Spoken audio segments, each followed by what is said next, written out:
हिंदी भाषा प्रयोग के विविध रूप। राजभाषा हिंदी।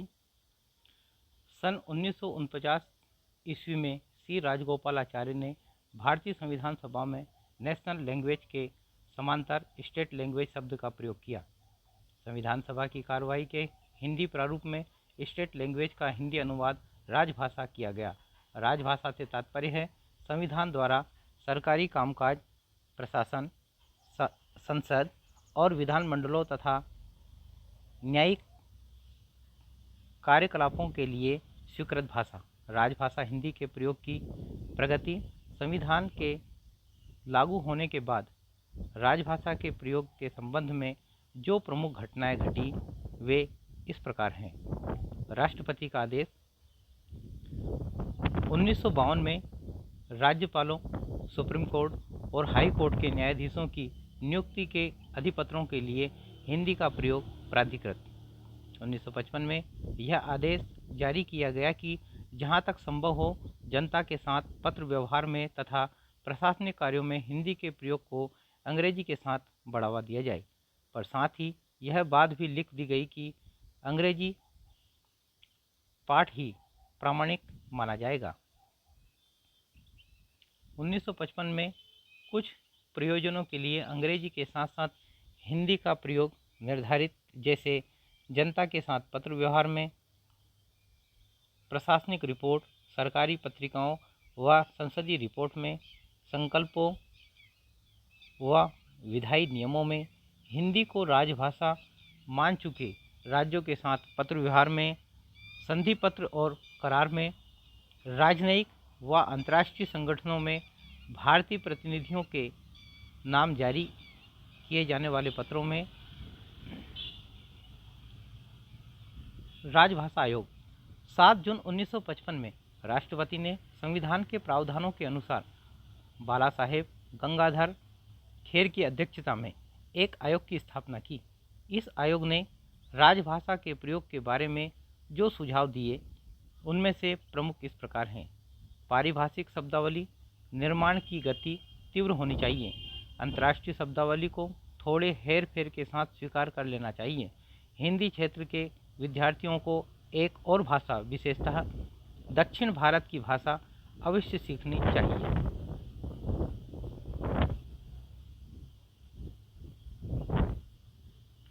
चौदह वर्ष की आयु तक प्रत्येक विद्यार्थी को हिंदी का ज्ञान करा दिया जाना चाहिए।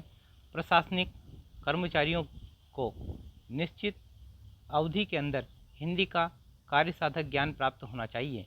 इसके लिए पुरस्कार और दंड की व्यवस्था की जानी चाहिए। प्रतियोगी परीक्षाओं में हिंदी का एक अनिवार्य प्रश्न पत्र रखा जाना चाहिए। देवनागरी लिपि को अखिल भारतीय लिपि के रूप में विकसित किया जाना चाहिए। हिंदी के विकास का दायित्व सरकार की एक प्रशासकीय इकाई पर डालना चाहिए। भारत की भाषाओं में निकटता लाने के प्रयास करने चाहिए। उच्च न्यायालयों में क्षेत्रीय भाषाओं का प्रयोग होना चाहिए। संसदीय राजभाषा समिति। इन सुझावों का परीक्षण करने का दायित्व संसद की राजभाषा समिति को सौंपा गया। समिति ने 1959 ईस्वी में जो सुझाव दिए वे इस प्रकार हैं। जब तक कर्मचारी और अधिकारी हिंदी का कार्यसाधक ज्ञान प्राप्त न कर लें तब तक वे अंग्रेजी में कार्य करते रहें। 45 वर्ष के ऊपर की उम्र वाले सरकारी कर्मचारियों को हिंदी के प्रशिक्षण से छूट दे देनी चाहिए। उच्च न्यायालयों के निर्णयों, आदेशों आदि को अंग्रेजी में भी रहना चाहिए। केंद्रीय सेवाओं में परीक्षाओं के माध्यम के रूप में अंग्रेजी को ही बने रहने देना चाहिए। 1965 के बाद हिंदी प्रधान भाषा हो जाए। उपयुक्त दोनों सिफारिशों पर राष्ट्रपति का आदेश।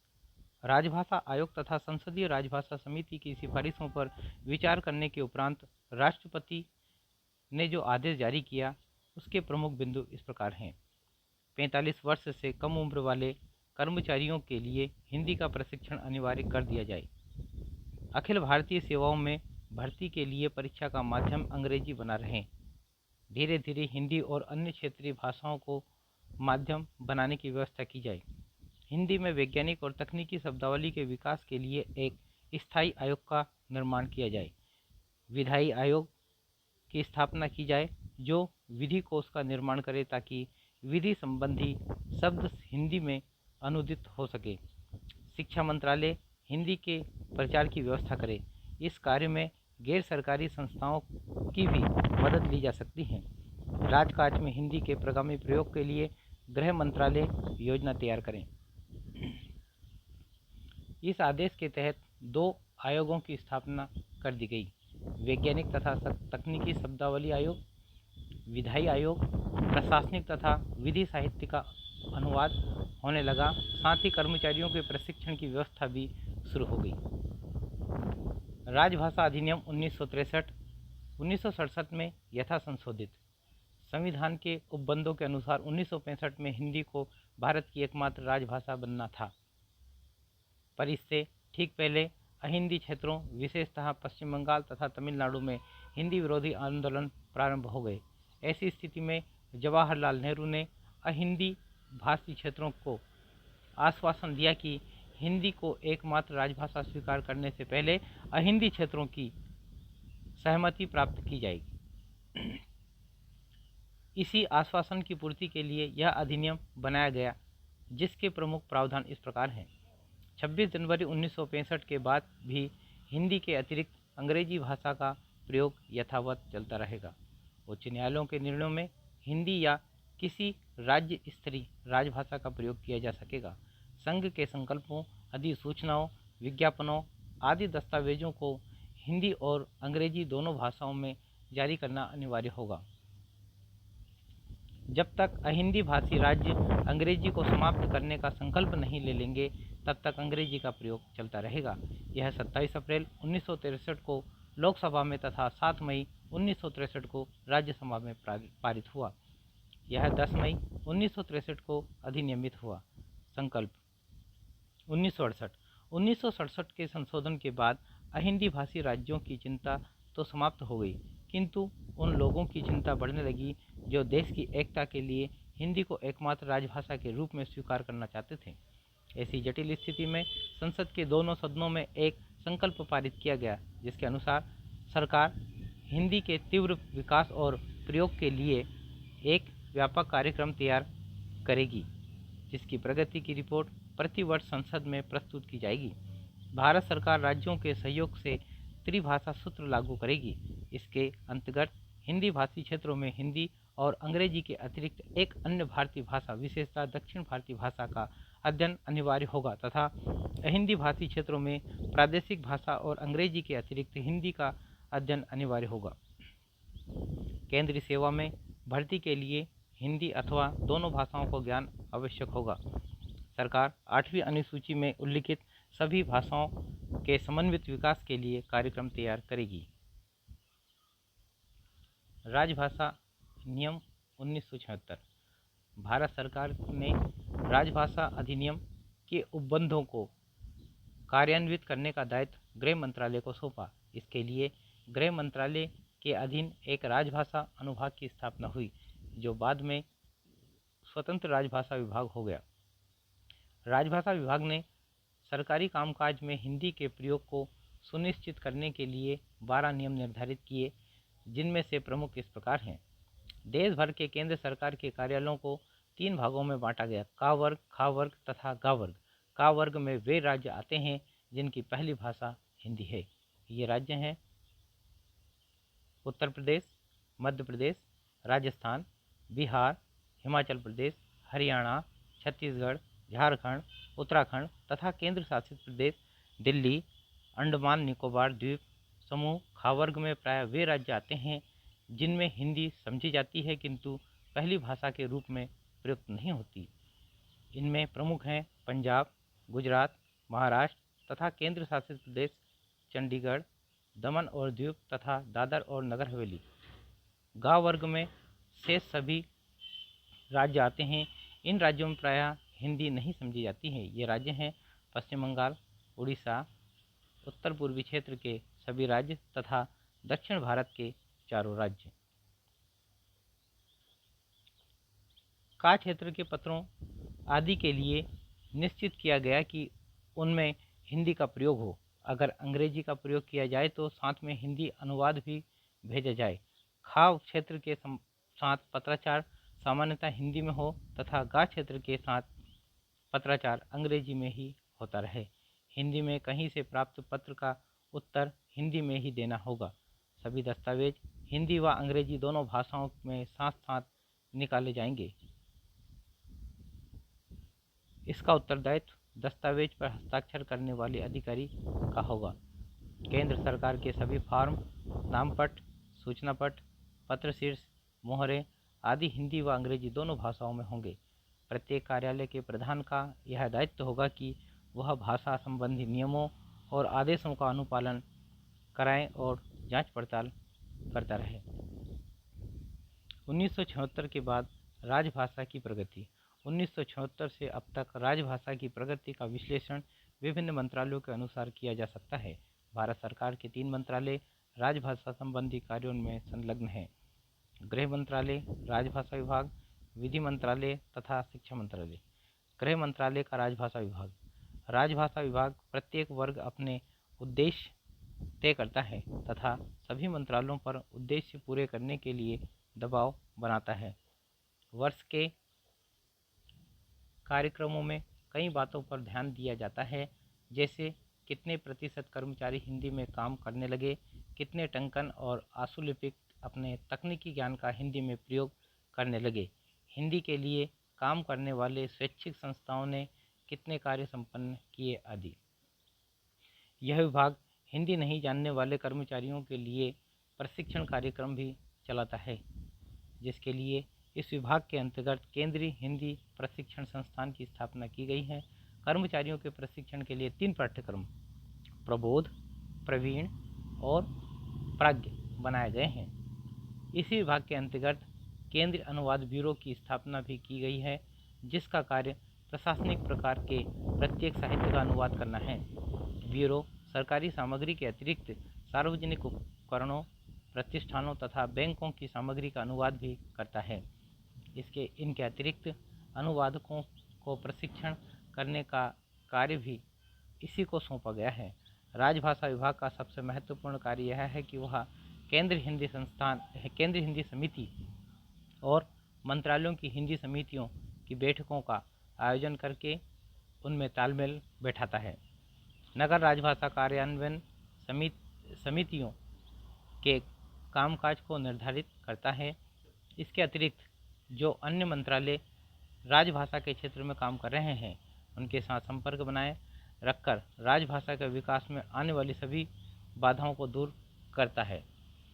विधि मंत्रालय। विधि मंत्रालय का विधायी विभाग मूलतः विधि साहित्य के अनुवाद से संबंधित कार्य करता है। यह विभाग लगभग सारे विधि साहित्य का अनुवाद कर चुका है। इसके अतिरिक्त संसद में आने वाली सभी विधेयक पहले से हिंदी अनुवाद तैयार करके पेश किए जाते हैं। अपनी एक और योजना के तहत अब यह विभाग समस्त विधि अनुवाद को इंटरनेट या निकनेट के माध्यम से पूरे भारत में उपलब्ध कराने में सक्षम हो गया है। शिक्षा मंत्रालय। शिक्षा मंत्रालय और इसके अंतर्गत स्थापित केंद्रीय हिंदी निदेशालय मुख्य रूप से शिक्षा के क्षेत्र में राजभाषा हिंदी को संभावनाओं को तलाशने में जुटा है। उच्च शिक्षा में प्रयुक्त होने वाली पुस्तकों का हिंदी में अनुवाद, स्तरीय पुस्तकों का हिंदी में प्रकाशन, द्विभाषी व त्रिभाषी कोशों का निर्माण आदि तो इसके कार्य हैं ही। वैज्ञानिक तथा तकनीकी शब्दावली का निर्माण भी इसका एक प्रमुख कार्य है। इसकी पहल पर सरकार ने वर्ष 1997 में हिंदी विश्वविद्यालय वर्धा की स्थापना की, जो उच्च शिक्षा के प्रत्येक क्षेत्र में हिंदी के विकास तथा शोध कार्य में अत्यंत महत्वपूर्ण भूमिका निभा रहा है। राष्ट्रभाषा। राष्ट्रभाषा से तात्पर्य किसी देश की उस भाषा से है जिसे वहाँ के अधिकांश लोग बोलते हैं तथा जिनके साथ उनका सांस्कृतिक और भावनात्मक जुड़ाव होता है। राष्ट्रभाषा की कसौटियाँ। वह भाषा देश के सभी या अधिकतम व्यक्तियों द्वारा बोली जा सकती हो। उसे बोलने वाले देश के किसी एक हिस्से में नहीं बल्कि विभिन्न हिस्सों में हों, ताकि वह भाषा पूरे देश में संपर्क सूत्र स्थापित करने में सक्षम हो सके। वह भाषा राष्ट्र की सांस्कृतिक विरासत को धारण करने में सक्षम हो, अर्थात देश के विभिन्न सांस्कृतिक पक्षों की अभिव्यक्ति उसमें हो पाती हो। उसका शब्द भंडार इतना व्यापक हो कि देश के विभिन्न हिस्सों में प्रचलित शब्दावली उसमें शामिल हो सके।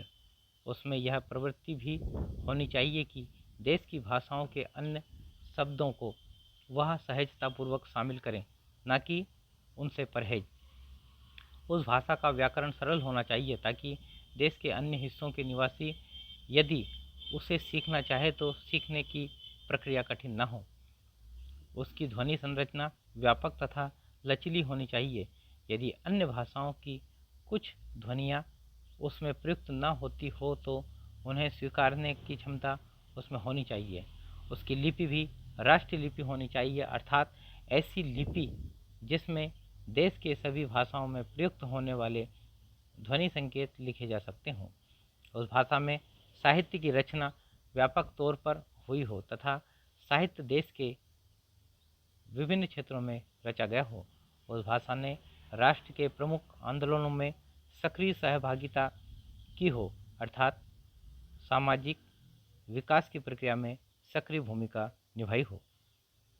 राष्ट्रभाषा के रूप में हिंदी की ऐतिहासिक विकास यात्रा। आदिकाल और भक्तिकाल का साहित्य सिर्फ हिंदी प्रदेशों में ही नहीं अपितु हिंदीतर प्रदेशों में भी रचा गया। हमारे देश के सामाजिक विकास में दो आंदोलनों की सबसे बड़ी भूमिका रही, भक्ति आंदोलन और स्वतंत्रता आंदोलन। ये दोनों आंदोलन हिंदी के माध्यम से संपन्न हुए। स्वतंत्रता के बाद क्षेत्रवादी प्रकृतियां उभरने लगी। 1956 ईस्वी में भाषा के आधार पर राज्यों का पुनर्गठन हुआ। 1953 ईस्वी के बाद से आज तक राष्ट्रभाषा का मुद्दा कभी प्रभावी ढंग से नहीं उठ सका। स्वतंत्रता आंदोलन के दौरान राष्ट्रभाषा के रूप में हिंदी का विकास। राष्ट्रभाषा की आवश्यकता किसी भी राष्ट्र की सांस्कृतिक एवं राजनीतिक एकता की जागृति एवं अक्षुण्णता के लिए होती है।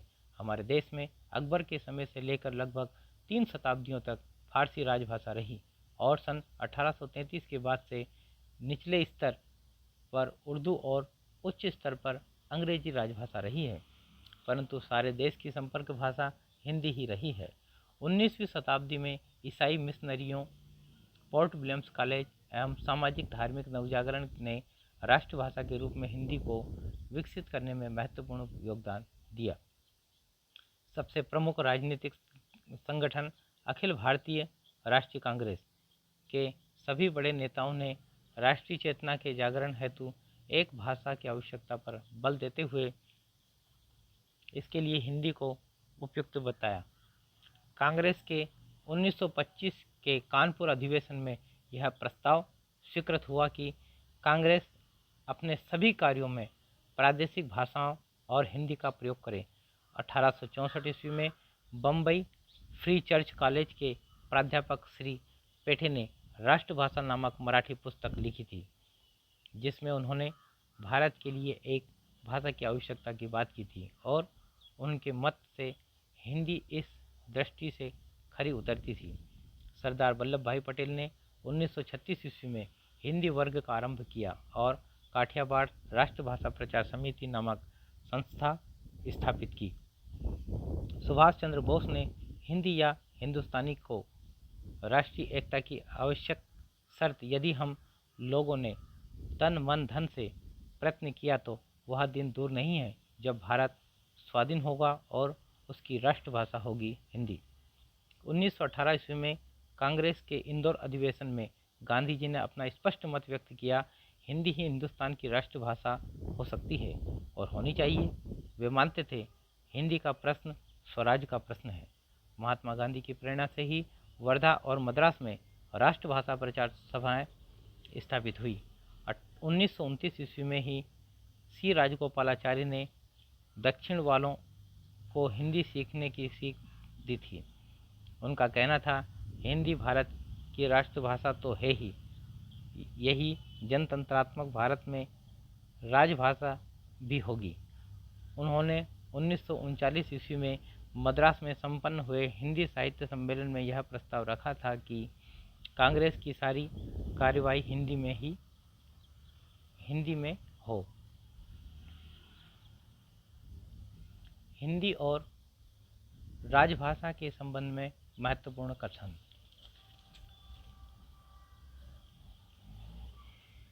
हिंदी को हम राष्ट्रभाषा मानते हैं। महात्मा गांधी। अगर स्वराज अंग्रेजी बोलने वाले भारतीयों का और उन्हीं के लिए होने वाला हो तो निसंदेह अंग्रेजी ही राष्ट्रभाषा होगी। लेकिन अगर स्वराज्य करोड़ों भूखे मरने वालों निरक्षरों, दलितों और अंत्यजों का हो और उन सब के लिए होने वाला हो तो हिंदी ही एकमात्र राष्ट्रभाषा हो सकती है। महात्मा गांधी। मेरी आंखें उस दिन को देखने को तरस रही है जब कश्मीर से कन्याकुमारी तक सब भारतीय एक भाषा हिंदी समझने और बोलने लग जाएं। महर्षि दयानंद सरस्वती। हिंदी अखिल भारत की जातीय भाषा या राष्ट्रभाषा बनने योग्य है। केशव चंद्र सेन, ब्रह्म समाज। अभी जितनी भाषाएं भारत में प्रचलित हैं उनमें हिंदी भाषा लगभग सभी जगह प्रचलित है।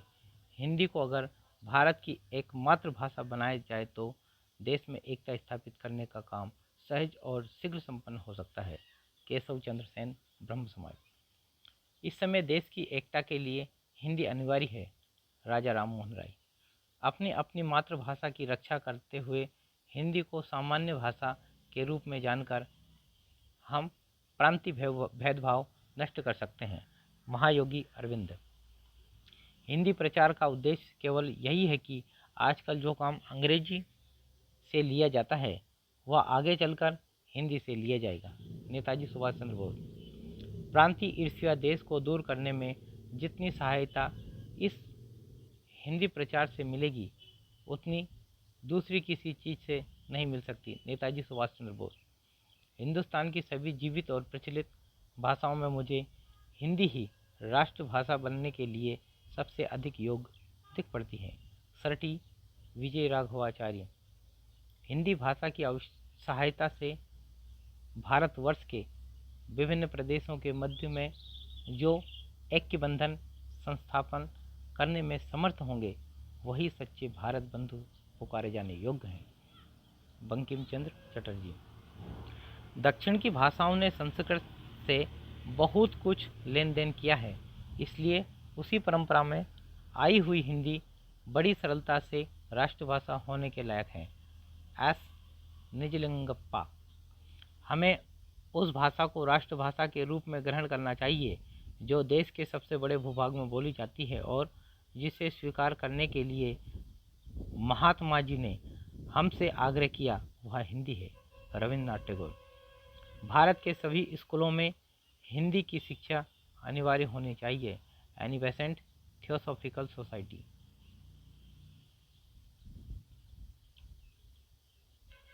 प्रजातंत्री देश में अधिकतम जन समुदाय द्वारा बोली और समझी जाने वाली भाषा ही कार्य कर सकती है। हिंदी इस कसौटी पर पूरी तरह खरी उतरती है। अनंत सैनम अयंगर। यदि दक्षिण भारतीय क्रियात्मक रूप से पूरे देश के साथ एक सूत्र में बंद कर रहना चाहते हैं और अखिल भारतीय मामलों से तथा तत्संबंधी निर्णयों के प्रभाव से अपने को दूर नहीं रखना चाहते हैं तो उन्हें हिंदी पढ़ना जरूरी है। सी राजगोपालाचार्य। दक्षिण भारतीयों को पूरे भारत में सरकारी तथा व्यावसायिक नौकरियां पाने के लिए भी हिंदी बोलने, समझने और लिखने का ज्ञान प्राप्त करना जरूरी होगा। सी राजगोपालाचार्य। हिंदी समस्त आर्यावर्त की भाषा है। यद्यपि मैं बंगाली हूँ तथापि इस वृद्धावस्था में मेरे लिए वह गौरव का दिन होगा जिस दिन मैं सारे भारतवासियों के साथ हिंदी में वार्तालाप कर सकूं। न्यायमूर्ति शारदा चरण मिश्र। भारत के सभी धर्मों और विभिन्न भाषा भाषियों ने हिंदी के विकास में योगदान दिया है। वह किसी विशिष्ट वर्ग, प्रदेश या समुदाय की भाषा न होकर भारतीय जनता की भाषा है।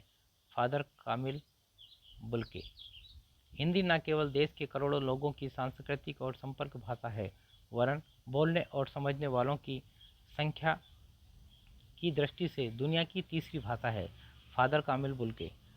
राष्ट्र के संगठन के लिए आज ऐसी भाषा की आवश्यकता है जिसे सर्वत्र समझा जा सके। बाल गंगाधर तिलक। हमारी देवनागरी इस देश की ही नहीं समस्त संसार की लिपियों में सबसे अधिक वैज्ञानिक है, सेठ गोविंद दास। चाहे व्यावहारिक दृष्टि, सैद्धांतिक दृष्टि या राष्ट्रीय दृष्टि से देखा जाए, हिंदी का कोई दूसरा प्रतिद्वंदी संभव नहीं है। किसी दक्षिण भारतीय ऐसे व्यक्ति को शिक्षित नहीं मानना चाहिए जिसने हिंदी में कोई लिखित या मौलिक परीक्षा पास ना की हो। सरटी विजय राघवाचार्य। मैं हिंदी के प्रचार, राष्ट्रभाषा के प्रचार को राष्ट्रीयता का मुख्य अंग मानता हूँ। मैं चाहता हूँ कि यह भाषा ऐसी हो जिसमें हमारे विचार आसानी से साफ साफ स्पष्टता पूर्वक व्यक्त हो सके। राष्ट्रभाषा ऐसी होनी चाहिए जिसे केवल एक जगह के ही लोग न समझे, बल्कि उसे देश के सभी प्रांतों में सुगमता से पहुंचा सकें। राजर्षि पुरुषोत्तम दास टंडन। इन्हें हिंदी का प्रहरी कहा गया है। भारत को एक सूत्र में बांधने के लिए हिंदी को ही राष्ट्रभाषा होना चाहिए। जवाहरलाल नेहरू। आपको मालूम है कि इस राष्ट्र के लिए राष्ट्रभाषा की सख्त जरूरत है। हिंदी भारत के अधिकांश जनता की भाषा है, इसलिए कांग्रेस ने उसे राष्ट्रभाषा मान लिया है। जवाहरलाल नेहरू।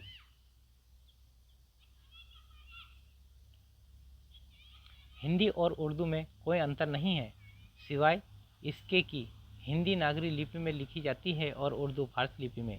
जवाहरलाल नेहरू। हिंदी को ऊंची से ऊंची शिक्षा का माध्यम होना चाहिए। डॉक्टर भीमराव अम्बेडकर। हिंदी वह धागा है जो विभिन्न मातृभाषाओं रूपी फूलों को पिरोकर भारत माता के लिए सुंदर हार सृजन करेगा। डॉक्टर जाकिर हुसैन। हिंदी के बिना भारत की राष्ट्रीयता की बात करना व्यर्थ है। वी गिरी। हिंदी किसी भी भाषा का अहित नहीं करती, अपितु वह तो सभी आधुनिक भारतीय भाषाओं के विकास एवं समृद्धि में सहयोग देकर समन्वय का मार्ग खोलती है। ज्ञानी जैल सिंह। हिंदी का स्वभाव प्रेम एवं सहिष्णुता से ओतप्रोत है और यही उसकी विशेषता है। ज्ञानी जैल सिंह। ये सभी भाषाएं भारत की सांस्कृतिक संपत्ति की समान उत्तराधिकारी है। ये भारत की राष्ट्रीय भाषाएं हैं और इनमें से हिंदी भारत की राष्ट्रीय संपर्क भाषा, क्योंकि इस भाषा का परिवार सबसे बड़ा है। श्रीमती इंदिरा गांधी। हिंदी को जानना हमारा राष्ट्र धर्म है। डॉक्टर शंकर दयाल शर्मा। मैं कुंजी कहता हिंदी को खुलता जिससे सामूहिक मन क्षेत्रवती से उठकर ही हम कर सकते जन राष्ट्र संगठन। सुमित्रानंद पंत। लोकायतन से। दक्षिण भारत में गांधी जी और उनके अनुयायियों सहयोगियों ने जितना हिंदी प्रचार किया उतना और किसी नेता, राजनीतिक पार्टी या सांस्कृतिक संस्था ने नहीं किया। रामविलास शर्मा। संपर्क भाषा। स्वाधीनता प्राप्ति के बाद राजभाषा और राष्ट्रभाषा के अतिरिक्त एक अन्य शब्द संपर्क भाषा का प्रयोग हिंदी के संबंध में अक्सर होने लगा। संपर्क भाषा का अर्थ होता है ऐसी भाषा जो दो विभिन्न भाषिक क्षेत्रों के बीच संपर्क सूत्र का कार्य करे। स्वाभाविक रूप से हिंदी सारे देश में संपर्क भाषा का कार्य करती रही है। संपर्क भाषा और राष्ट्रभाषा में अंतर है। जिन देशों में भाषिक वैविध्य कम होता है वहाँ संपर्क भाषा की आवश्यकता कम होती है तथा राष्ट्रभाषा ही संपर्क भाषा का कार्य करती है। वर्तमान समय में प्रायः राजनीतिक आधार पर यह विचार स्वीकार किया जा चुका है कि हिंदी भारत की संपर्क भाषा है। वह भारत की राष्ट्रभाषा भी है, किंतु उसके साथ साथ संविधान की 8वीं सूची में शामिल सभी भाषाएं राष्ट्रभाषाएं अथवा राष्ट्र की भाषाएं हैं। हिंदी की संवैधानिक स्थिति। 14 सितंबर 1949 ईस्वी को भारतीय संविधान में हिंदी को राजभाषा का दर्जा दिया गया। भारतीय संविधान के भाग 5, 6 और 17 में राजभाषा संबंधी उपबंध हैं। भाग 17 का शीर्षक राजभाषा है। इस भाग में 4 अध्याय हैं जो अनुच्छेद 343 से 351 के अंतर्गत समाहित हैं। यह मुंशी अयंगर फार्मूला के नाम से विख्यात है। इसके अतिरिक्त अनुच्छेद 120(1) और 210 में, जिनमें संसद एवं विधान मंडलों के भाषा संबंधी विवरण हैं। अनुच्छेद 120(1)(2) संविधान के अनुच्छेद 120(1) में कहा गया है, संसद में कार्य हिंदी में या अंग्रेजी में किया जाएगा। आगे कहा गया कि यदि कोई व्यक्ति हिंदी में या अंग्रेजी में विचार प्रकट करने में असमर्थ है तो लोकसभा का अध्यक्ष या राज्यसभा का सभापति उसे अपनी मातृभाषा में बोलने की अनुमति दे सकता है। अनुच्छेद 120(2) में उपबंध है। जब तक संसद विधि द्वारा अन्यथा उपबंध न करे, तब तक इस संविधान के प्रारंभ के 15 वर्ष की अवधि की समाप्ति के पश्चात यह अनुच्छेद ऐसे प्रभावी होगा मानो या अंग्रेजी में शब्दों का उसमें से लोप कर दिया गया हो, अर्थात 26 जनवरी 1965 से संसद का कार्य केवल हिंदी में होगा। अनुच्छेद 120 संविधान के अनुच्छेद 210 संविधान के अनुच्छेद 210(1) में कहा गया है, राज्य के विधानमंडल में कार्य राज्य की राजभाषा या राजभाषाओं में या हिंदी में या अंग्रेजी में किया जाएगा।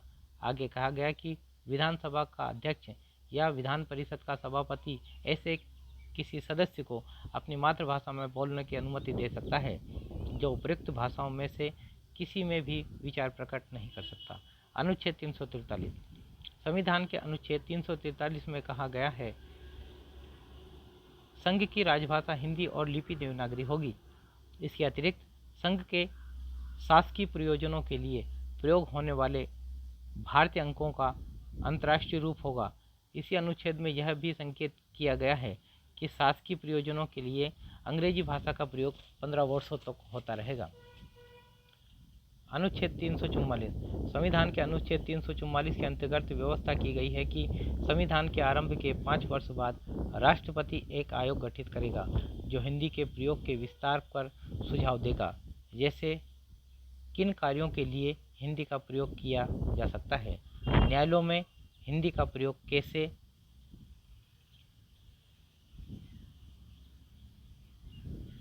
बढ़ाया जा सकता है, अंग्रेजी का प्रयोग कहाँ व किस प्रकार सीमित किया जा सकता है आदि। इसी प्रकार का आयोग संविधान के आरंभ से 10 वर्षों के बाद भी गठित किया जाएगा। यह आयोग भारत की उन्नति की प्रक्रिया तथा अहिंदी भाषी वर्गों के हितों को ध्यान में रखते हुए अनुशंसा करेंगे। आयोग की सिफारिशों पर संसद की एक विशेष समिति राष्ट्रपति को राय देगी। राष्ट्रपति पूरी रिपोर्ट या उसके कुछ अंशों को लागू करने के लिए निर्देश जारी कर सकेगा। अनुच्छेद 345 के अनुसार किसी राज्य का विधानमंडल विधि द्वारा उस राज्य में प्रयुक्त होने वाली या किन्हीं अन्य भाषाओं को या हिंदी को शासकीय प्रयोजनों के लिए स्वीकार कर सकेगा। यदि किसी राज्य का विधानमंडल ऐसा नहीं कर पाएगा तो अंग्रेजी भाषा का प्रयोग यथावत किया जाता रहेगा। अनुच्छेद 346 के अनुसार संघ द्वारा निर्धारित भाषा एक राज्य और दूसरे राज्य के बीच में तथा किसी राज्य और संघ की सरकार के बीच पत्र आदि की राजभाषा होगी। यदि 2 या अधिक राज्य परस्पर हिंदी भाषा को स्वीकार करना चाहें तो उसका प्रयोग किया जा सकेगा। अनुच्छेद 347 के अनुसार यदि किसी राज्य की जनसंख्या का पर्याप्त भाग यह चाहता हो कि उसके द्वारा बोली जाने वाली भाषा को उस राज्य में दूसरी भाषा के रूप में मान्यता दी जाए और इसके लिए लोकप्रिय मांग की जाए, तो राष्ट्रपति यह निर्देश दे सकेगा कि ऐसी भाषा को भी उस राज्य में सर्वत्र या उसके किसी भाग में ऐसे प्रयोजन के लिए जो वह विनिर्दिष्ट करे शासकीय मान्यता दी जाए। अनुच्छेद 348 में कहा गया है कि जब तक संसद विधि द्वारा कोई और उपबंध न करें, तब तक उच्चतम न्यायालय तथा उच्च न्यायालयों की सभी कार्यवाहियाँ अंग्रेजी में ही होगी। इसके अतिरिक्त निम्नलिखित विषयों के प्राधिकृत पाठ अंग्रेजी में होंगे। संसद के प्रत्येक सदन या किसी राज्य के विधानमंडल के प्रत्येक सदन में प्रयुक्त किए जाने वाले सभी विधेयक या उसके प्रस्तावित संशोधन, संसद या किसी राज्य के विधानमंडल द्वारा पारित सभी अधिनियम और राष्ट्रपति या किसी राज्य के राज्यपाल द्वारा जारी किए गए अध्यादेश, संविधान के अधीन अथवा संसद या किसी राज्य के विधानमंडल द्वारा बनाई गई किसी विधि के अधीन जारी किए गए सभी आदेश, नियम, विनियम और उपविधियां। इसी अनुच्छेद में यह भी स्पष्ट किया गया है कि किसी राज्य का राज्यपाल राष्ट्रपति की पूर्व अनुमति से उच्च न्यायालय की कार्यवाही के लिए हिंदी भाषा या उस राज्य में मान्य भाषा का प्रयोग प्राधिकृत कर सकेगा, पर यह बात उस न्यायालय द्वारा दिए गए निर्णय, डिक्री या आदेश पर लागू नहीं होगी। अनुच्छेद 349। अनुच्छेद 349 के अनुसार संसद यदि राजभाषा से संबंधित कोई विधेयक या संशोधन प्रस्तावित करना चाहे तो राष्ट्रपति की पूर्व मंजूरी लेनी पड़ेगी और राष्ट्रपति आयोग की सिफारिशों पर और उन सिफारिशों पर गठित रिपोर्ट पर विचार करने के पश्चात ही अपनी मंजूरी देगा, अन्यथा नहीं। अनुच्छेद 350। अनुच्छेद 350 के अंतर्गत उन वर्गों पर विशेष ध्यान दिया गया है जो भाषा या आधार पर अल्पसंख्यक वर्ग में आते हैं। इस अनुच्छेद के अनुसार राष्ट्रपति एक विशेष अधिकारी की नियुक्ति करेगा जो इन वर्गों के से संबंधित विषयों पर रक्षा के उपाय करेगा। इसके साथ ही अल्पसंख्यक बच्चों की प्राथमिक शिक्षा उनकी मातृभाषा में दिए जाने की पर्याप्त सुविधा सुनिश्चित की जाएगी। अनुच्छेद 351। अनुच्छेद 351 में कहा गया है, संघ का यह कर्तव्य होगा कि वह हिंदी भाषा का प्रसार बढ़ाए, उसका विकास करे, ताकि वह भारत की सामाजिक संस्कृति के सभी तथ्यों की अभिव्यक्ति का माध्यम बन सके और उसकी प्रकृति में हस्तक्षेप किए बिना हिंदुस्तानी के और 8वीं अनुसूची में बताई गई अन्य भाषाओं के प्रयुक्त रूप, शैली और पदों को आत्मसात करते हुए और जहां आवश्यक या वांछनीय हो वहां उसके शब्द भंडार के लिए मुख्यतः संस्कृत से और गौणतः अन्य भाषाओं से शब्द ग्रहण करते हुए उसकी समृद्धि सुनिश्चित करें। संविधान में कुल भाषाएं। संविधान की 8वीं अनुसूची में हिंदी सहित 14 भारतीय भाषाएं थी। 21वीं संविधान संशोधन अधिनियम 1967 के तहत सिंधी को 8वीं अनुसूची में शामिल किया गया। 71वें संविधान संशोधन अधिनियम 1992 के तहत 8वीं अनुसूची में नेपाली, मणिपुरी और कोंकणी को जोड़ा गया।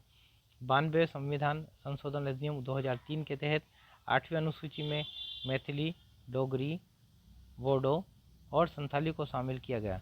संविधान के अनुच्छेद 344(1) और अनुच्छेद 351 में 8वीं अनुसूची में विनिर्दिष्ट भारतीय भाषाओं का संदर्भ आया है, जो संख्या में 22वां है। असमिया, नेपाली, मणिपुरी, बांग्ला, ओडिया, कश्मीरी, सिंधी, पंजाबी, संस्कृत, हिंदी, उर्दू, गुजराती, मराठी, कन्नड़, कोंकणी, मलयालम, तेलुगु, तमिल, बोडो, मैथिली, संथाली और डोगरी। हिंदी संचार माध्यम, कंप्यूटर और वैज्ञानिक विकास। संचार माध्यम और हिंदी सूचनाओं के आदान प्रदान का माध्यम संचार माध्यम कहलाता है, जैसे पत्र पत्रिकाएं, मोबाइल आदि। जन जन तक समाचारों, सूचनाओं या महत्वपूर्ण जानकारियों को पहुंचाना जनसंचार कहलाता है।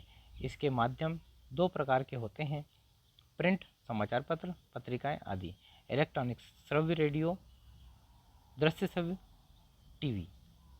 हिंदी के तमाम प्रकार के संचार माध्यमों के अनुकूल खुद को बनाया है, जिसका प्रयोग वर्तमान में किया जा रहा है।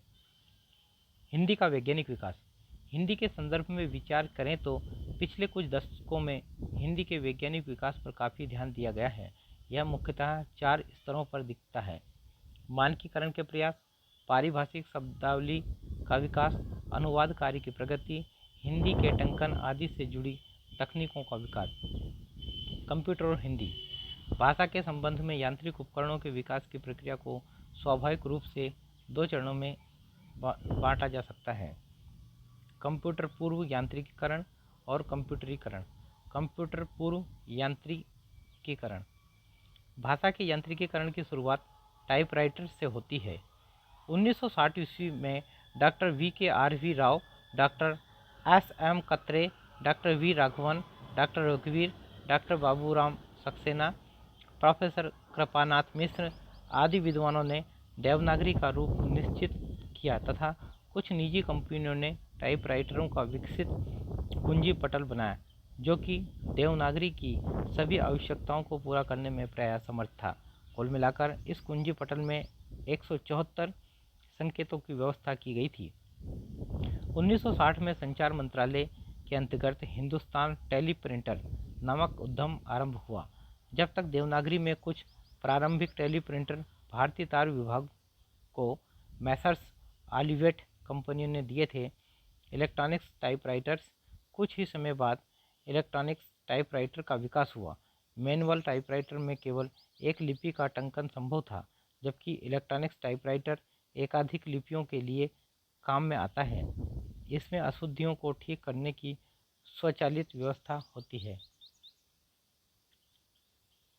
कंप्यूटरीकरण।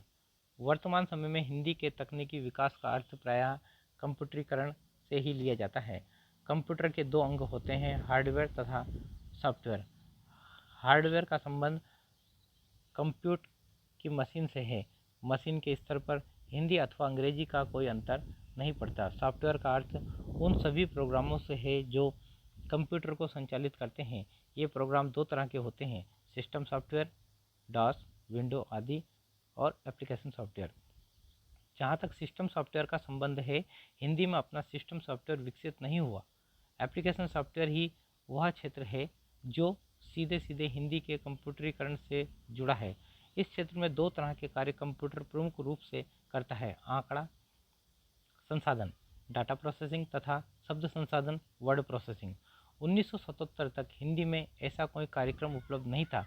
1977 में हैदराबाद की ECIL नामक कंपनी ने फोर्ट्रान नामक कंप्यूटर भाषा में पहली बार हिंदी को कंप्यूटर पर उतारा। 1980 के आसपास दिल्ली की DCM नामक कंपनी ने सिद्धार्थ नामक मशीन पर शब्दमाला कार्यक्रम तैयार किया। यह हिंदी मशीन द्विभाषी शब्द संसाधन थी, एक साथ दोनों भाषाओं में सामग्री संसाधन की सुविधा देनी थी। इसी समय हैदराबाद की CMC नामक कंपनी ने 3 भाषाओं अंग्रेजी, हिंदी और एक भारतीय भाषा में शब्द संसाधन के लिए लिपि नामक मशीन तैयार की। इन सभी कार्यक्रमों में प्रायः 2 कमियां थीं। एक तो ये लेज़र मुद्रण या फोटो कंपोजिट में प्रयुक्त नहीं हो सकते थे। इनके कुंजी पटल अलग अलग थे और अक्षरों की बनावट में भी अंतर था। इस संदर्भ में पुणे स्थित भारत सरकार की company CDAC, centre for development of advance computing, का योगदान महत्वपूर्ण है। इस कंपनी ने 1984 के आसपास GIST, graphic based Indian standard terminology नामक तकनीक का विकास किया। जिस्ट एक कंप्यूटर कार्ड है जिसे कंप्यूटर में लगा देने पर हिंदी तथा सभी भारतीय भाषाओं में कंप्यूटर के पर्दे पर अक्षर छापे जा सकते हैं। हिंदी के कंप्यूटरीकरण में कुछ और क्षेत्रों को भी जोड़ा गया है, जिनमें अनुवाद तथा शिक्षण प्रमुख है। मोदी जेरोक्स ने ऐसे ही एक कार्यक्रम का प्रयोग करते हुए एक ऐसी फोटोकॉपी मशीन बनाई जो अंग्रेजी के पाठ को हिंदी में फोटोकॉपी करती है। नए लोग हिंदी को कंप्यूटर के माध्यम से सीख सकें, इसके लिए लीला नामक एक पैकेज तैयार किया गया है जो उच्चारण, लिपि तथा चित्रों के माध्यम से बच्चों तथा विदेशियों को हिंदी का ज्ञान कराता है।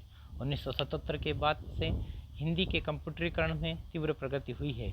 इस तीव्र विकास में जिन संस्थाओं का प्रमुख रूप से योगदान है, उनमें राजभाषा विभाग का तकनीकी प्रभाग तथा इलेक्ट्रॉनिक्स विभाग प्रमुख हैं।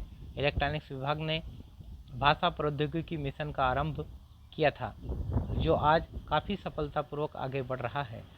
कंप्यूटर हिंदी टाइपिंग की मुख्यतः 3 विधियां हैं: Remington typing, InScript typing, phonetic typing.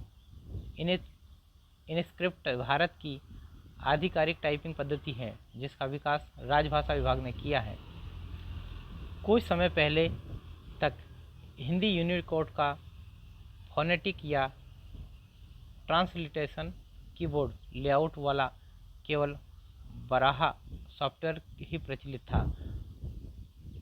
अब भाषा इंडिया का इंडिक IME का प्रयोग बहुतायत में हो रहा है।